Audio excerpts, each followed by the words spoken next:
warahmatullahi wabarakatuh. Selamat berjumpa kembali dengan saya Ani Riani, Ketua Forum Kota Mojokerto Sehat. Kali ini dalam agenda talkshow kita hari ini, kita akan membahas masalah bagaimana mencegah stunting. Saudara, masalah stunting bukan hanya menjadi permasalahan di daerah, tetapi stunting adalah sudah menjadi program nasional dan ini menjadi tanggung jawab kita bersama. Kenapa stunting ini perlu kita bahas? Tentunya adalah dalam rangka untuk meningkatkan sumber daya manusia, untuk meningkatkan indeks pembangunan manusia. Otomatis salah satu diantaranya adalah kita turut serta mencegah jangan sampai terjadi stunting. Nah, untuk ini kita akan menghadirkan narasumber kita hari ini, Ibu Dr. Gigi Dewi A. Lindawati. Beliau adalah Kepala Bidang Kesehatan Masyarakat pada Dinas Kesehatan, Pengendalian Penduduk dan Keluarga Berencana Kota Mojokerto. Baik, kita akan berbincang-bincang dengan beliaunya terkait bagaimana upaya mencegah stunting, utamanya di Kota Mojokerto. Baik, kita sambut kehadiran narasumber kita yang cantik, Ibu Dr. Gigi Dewi Lindawati. Assalamualaikum, Bu. Waalaikumsalam, Bu Diani. Sehat, Bu Dokter? Sehat luar biasa. Alhamdulillah. Iya, Bu Dokter, kita hari ini akan bahas masalah stunting ya. Karena memang masalah stunting ini sebenarnya sederhana ya, tetapi tidak bisa kita buat sepele ya, karena stunting ternyata berpengaruh atau berdampak pada perkembangan kualitas sumber daya manusia ya. Dan stunting sepertinya menjadi program nasional. Bu Dokter, agar masyarakat kita ini paham tentang stunting itu, mungkin bisa dijelaskan, Bu, kira-kira pengertian stunting itu sendiri seperti apa dan ciri-ciri secara fisik maupun mental atau psikis ini bagaimana, Bu Dokter? Ya, jadi stunting merupakan salah satu gangguan pertumbuhan pada anak, di mana anak tersebut lebih pendek daripada yang seharusnya anak-anak seusia dia. Jadi kalau dulu dibilang cebol gitu ya. Jadi anak-anak yang lain yang sebaya dengan dia, yang seusianya dia, dia lebih pendek. Selain itu, anak stunting juga mempengaruhi daya konsentrasi dan juga kecerdasan. Nah, itulah yang sangat mengganggu dari tujuan pemerintah pusat, yaitu untuk mewujudkan sumber daya manusia Indonesia yang berkualitas. Iya, gitu ya, Bu. Kemudian apa ya, Bu, penyebabnya kok anak lahir pertumbuhan terlambat atau bisa dikatakan kerdil atau cebol ya, atau mungkin yang apa ya, yang tidak seharusnya? Kira-kira penyebabnya apa, Bu? Penyebabnya banyak faktor. Jadi salah satu diantaranya adalah ini dimulai dari sejak janin ya. Jadi 1000 hari pertama kelahiran. Jadi itu terhitung mulai sejak dia janin, bukan dia lahir.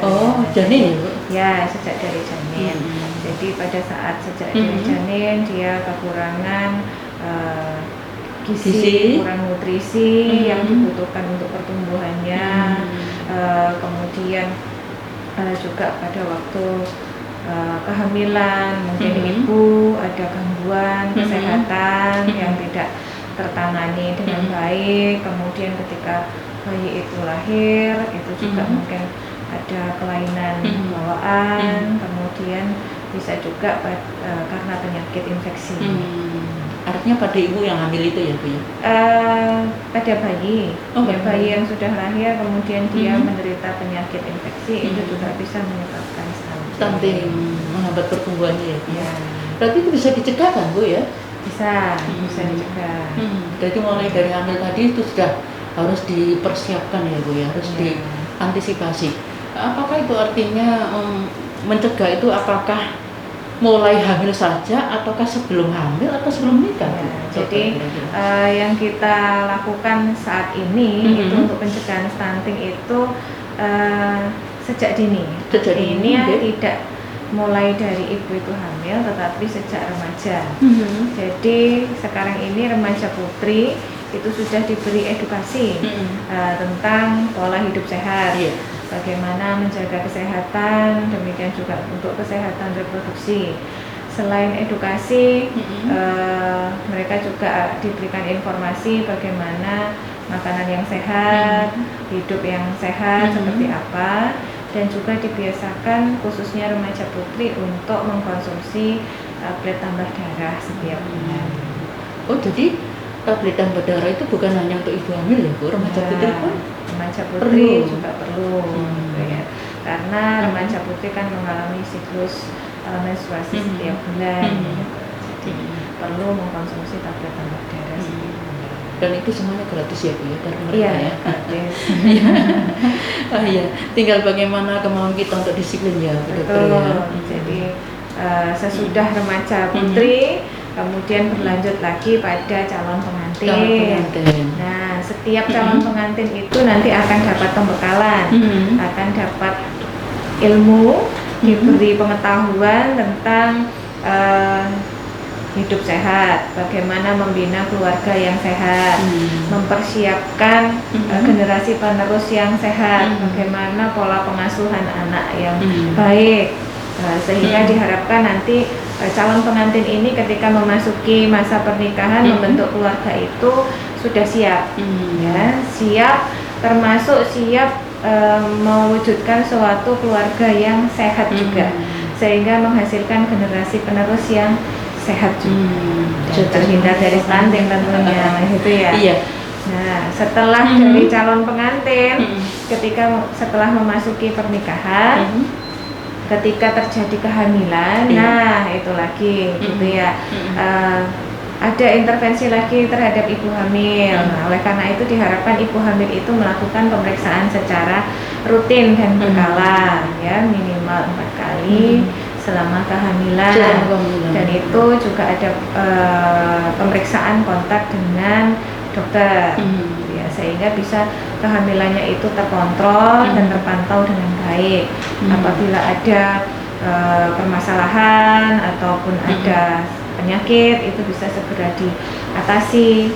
Demikian pula ibu hamil itu juga akan mendapat berbagai macam vitamin yang dibutuhkan untuk ibu hamil, sehingga kehamilannya menjadi sehat.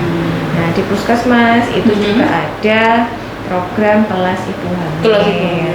Nah, sekali lagi ibu-ibu hamil itu juga diberikan lagi edukasi bagaimana merawat bayi, bagaimana merawat kesehatan ibu, kemudian bagaimana pola asuh yang benar nantinya, makanan yang bergizi, seperti itu.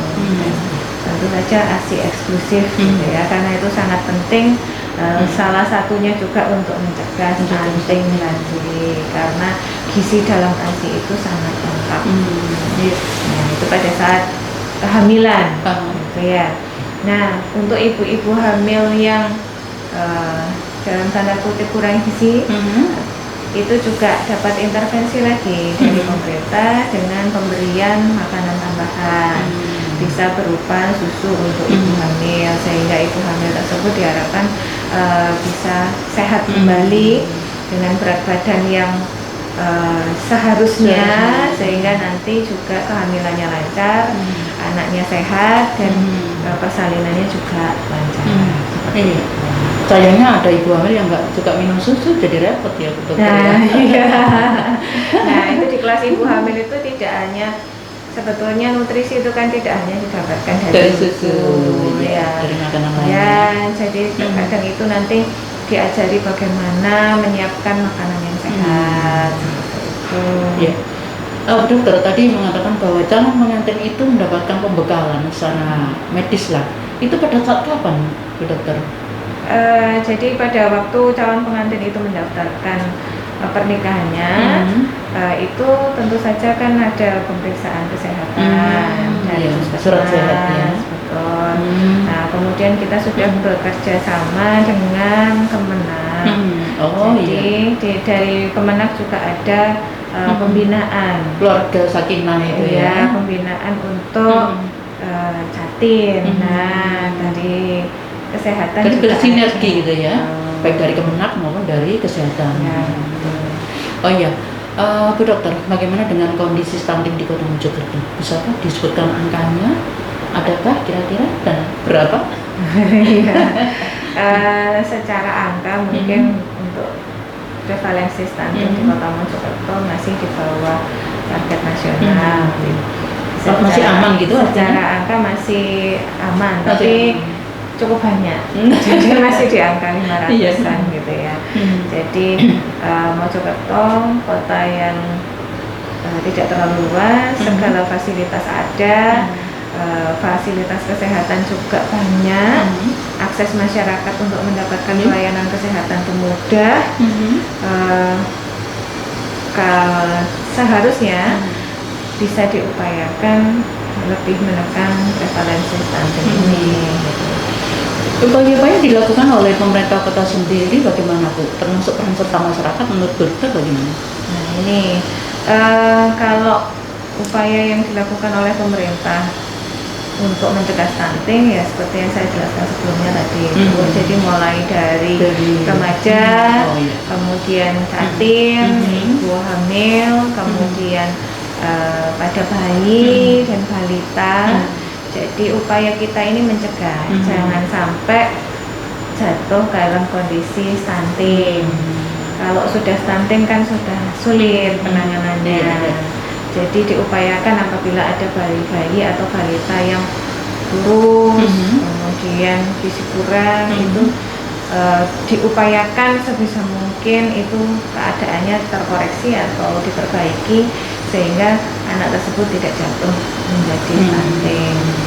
Seperti itu. Jadi berbagai upaya sudah dilakukan, baik itu edukasi maupun pemberian vitamin, mineral yang dibutuhkan, kemudian juga makanan tambahan seperti itu sudah dilakukan, termasuk untuk yang menderita penyakit infeksi itu juga diberikan fasilitas untuk pemeriksaan, pengobatannya melalui program PPID dari daerah.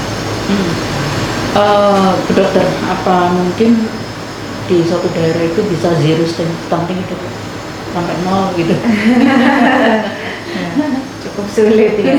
Jadi tapi namanya harapan itu kan selalu ada, Bu. Ya tergantung upaya kita, karena saya yakin kalau misalnya kita bersama-sama mengupayakan, jadi tidak hanya mungkin dinas kesehatan saja itu cukup sulit gitu ya. Tapi kalau lintas sektor, semua elemen masyarakat itu bersama-sama gotong royong, semuanya sadar kesehatan, mau menjaga kesehatannya dengan baik ya bisa saja.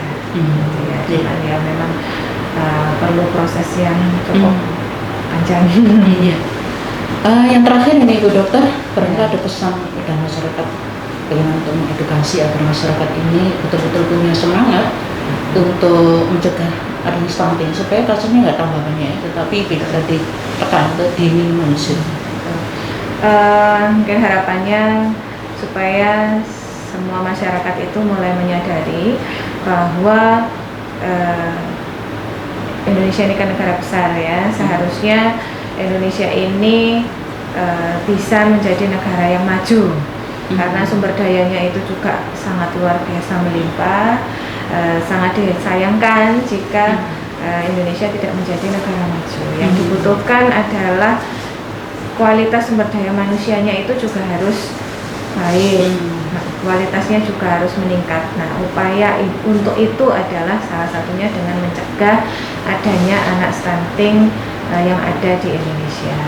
Nah, untuk mencegah terjadinya stunting ini diperlukan upaya dari semua pihak, ya, khususnya masyarakat. Nah, masyarakat harus mulai sadar hidup sehat. Jadi hidup sehat itu banyak faktor, tidak hanya pola makan, tapi juga pola hidup, pengelolaan stres, kemudian juga kesehatan lingkungan. Nah, oleh karena itu dibutuhkan lintas sektor itu, Bu. Jadi lingkungan yang sehat itu juga diperlukan, sanitasi yang sehat diperlukan, akses air bersih itu juga diperlukan supaya seseorang itu bisa menjadi sehat. Kemudian jika semua elemen masyarakat ini sudah sadar kesehatan, memiliki pola hidup yang sehat, maka maka diharapkan ini bisa meminimalisir adanya anak stunting. Jadi tanpa bahu-membahu, tanpa kerjasama yang baik lintas sektor maupun masyarakat, kita tidak bisa. Tetapi dengan kerjasama yang baik kita pasti bisa. Oke. Baik dokter, menarik sekali diskusi kita hari ini dan terima kasih banyak sudah hadir untuk memberikan informasi terkait bagaimana mencegah stunting terutama di Kota Mojokerto. Sekali lagi terima kasih dan assalamualaikum warahmatullahi wabarakatuh. Waalaikumsalam. Ya, baik saudara, demikian tadi obrolan kita dengan Dr. Dewi Alindawati, Kepala Bidang Kesehatan Masyarakat pada Dinas Kesehatan, Pengendalian Penduduk dan Keluarga Berencana di Kota Mojokerto. Ya, sudah memberikan gambaran tentang bagaimana mencegah stunting yang bisa dimulai sejak dini. Nah, tentunya dengan informasi ini, dengan harapan kami dari Forum Kota Mojokerto Sehat memberikan informasi kepada seluruh masyarakat, semakin menyadari bahwa peran serta masyarakat itu sendiri sangat penting bagaimana untuk mencegah adanya stunting. Karena dengan stunting yang dapat dicegah atau diminimalisir, maka kita akan bisa mewujudkan generasi emas Indonesia pada tahun 2045. Demikian talkshow kita hari ini. Saya Ani Riani, Ketua Forum Kota Mojokerto Sehat, menyampaikan terima kasih, salam dan wassalamualaikum warahmatullahi wabarakatuh.